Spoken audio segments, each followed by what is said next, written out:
क्या नाम है आपका? शिव भोले द्विवेदी। अच्छा। मैं शिव भोले द्विवेदी ग्राम भटपुरा लालापुर का मूल निवासी हूँ। हमारे यहाँ ये जैसे कि आप पशु देख रहे हैं सामने, ये पशु आप सामने देख रहे हैं, ये गोधन है। इसको हमारे आपके समाज में गोधन कहा जाता है। और इन पशुओं की हमारे क्षेत्र में, हमारे गांव में पूरा 4 गांव, 6 गांव, 10 गांव कहीं कोई व्यवस्था नहीं है। ये आवारा किस्म से घूम रहे हैं, लोगों की फसलें खा रहे हैं, हमारी फसल खा रहे हैं, हमारे गांव वालों की सारी फसलें खा रहे हैं। धान की सारी फसल खराब हो गई, सरसों की सारी फसल चर ली गई।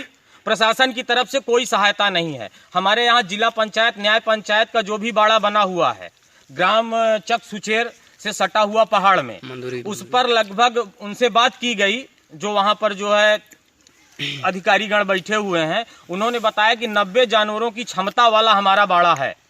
और वहां पर जाकर जब देखा गया तो वहां पर मुश्किल से 40-50 जानवरों की व्यवस्था हमने देखा। न वहां पैरे की कोई व्यवस्था नहीं, चौहद्दी की कोई व्यवस्था नहीं, सारी तार और बाउंड्री खोल ली गई है, वहां पर कुछ भी नहीं है। हमने लगभग 16 तारीख को, 15 तारीख को गांव में घूम करके 10 लोगों के साथ, शैलनाथ उपाध्याय, मुट्ठू उपाध्याय, ये भैया हमारे खड़े हैं, सुभाष भाई, और ये क्या कहते हैं, गांव के 4 से 10 लोग और एकत्रित करके विशेष त्रिपाठी, इन लोगों को लेकर के पूरे गांव में घूम के डिग्गी पीट के बता दिया कि भैया अपने अपने पशुओं को बांध लीजिए। आवारा पशु जो है, जो आवारा गौधन है, इनको हम व्यवस्थित करके इनके लिए चारे भूसे की व्यवस्था, जैसा कि आप पत्रकार महोदय देख रहे हैं कि हमारे यहाँ चारे की व्यवस्था हमने की हुई है, पानी की व्यवस्था हमने की हुई है, और इन लोगों के रहने के लिए टेम्परेरी अव्यवस्थित व्यवस्था है इनके लिए। और सरकार से हमारा अनुरोध है, इनके लिए क्या व्यवस्था किए हैं आप? व्यवस्था क्या किए हैं गुरुओं की? इनके चारे के लिए किए हैं, इनके रहने के लिए किए हैं, इनको चराने के लिए 4 पशु रक्षक, 4 मजदूर।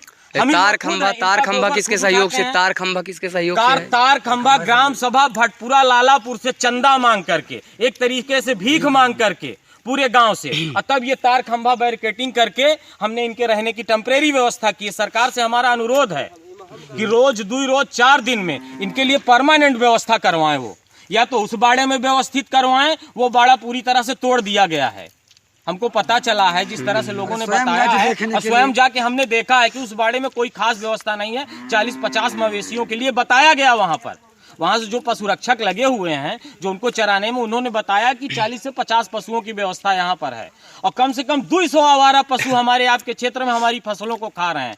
हमको इन पशुओं से समस्या नहीं है, हमको अपनी फसल खाने की समस्या है। उसको क्या चाहते हैं आप चाहते क्या ये चाहते हैं कि इनकी व्यवस्था प्रशासन या तो कर दे, पूरी अस्थायी व्यवस्था, या तो हमको इनकी व्यवस्था का कार्यभार सौंप दिया जाए हमारी कमेटी को। हमारी 10 लोगों की कमेटी है, पशु रक्षक कमेटी भटपुरा लालापुर। इन 10 लोगों की कमेटी को सौंप दिया जाए, हम इनकी व्यवस्था कर लेंगे। सरकार की सहायता चाहिए बस, बिना सरकार की सहायता के कुछ नहीं हो सकता।